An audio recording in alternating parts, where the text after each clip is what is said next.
Leral.net, s'informer en temps réel. Site d'information exclusive numéro 1, www.leral.net. Oui, ça fait, comme je le dis, ça fait plus de 20 ans que je suis à la Sénélec.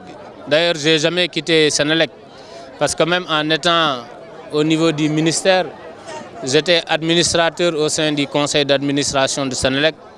Donc je comprends bien les enjeux. En plus, aujourd'hui, nous avons la chance d'avoir un alignement qui ne s'est jamais passé dans l'histoire du secteur. Un président de la République qui a été ministre de l'énergie. À l'époque, on avait également un premier ministre qui fut ministre de l'énergie, un directeur général, un ministre de l'énergie qui fut directeur général de Sénélec et un directeur général de Sénélec issu du personnel. Je pense que cet alignement, c'est la première fois que nous venons de l'avoir. Et je pense que nous sommes conscients de la responsabilité qui pèse sur nous, mais si on avait peur, on allait dire au président de ne pas nous mettre. C'est parce que nous sommes conscients que nous pouvons apporter quelque chose avec le soutien des autorités.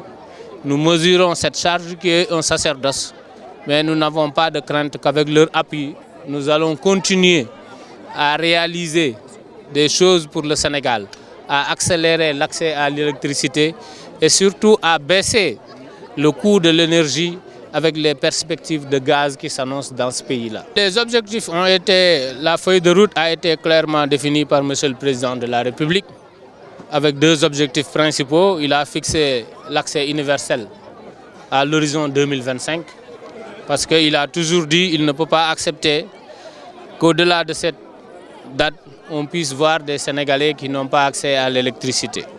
Nous y travaillons, il y a beaucoup de projets qui sont en cours, il y a beaucoup de projets également que nous allons lancer très bientôt. Et également, le deuxième objectif, c'est de baisser les tarifs de l'électricité. Parce qu'avant Macky Sall, on avait trois problèmes.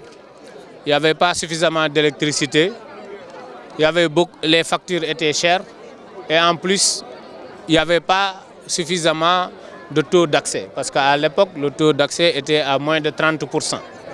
Aujourd'hui, nous sommes à peu près à 60% quand on cumule.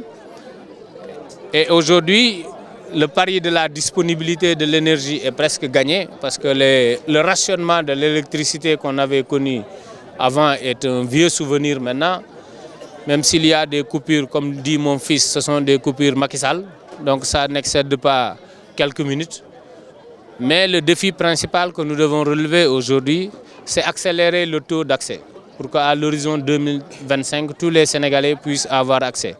Et également baisser les tarifs de l'électricité parce que nous sommes conscients qu'au Sénégal, l'électricité fait partie, les tarifs au Sénégal font partie des tarifs les plus élevés en Afrique de l'Ouest.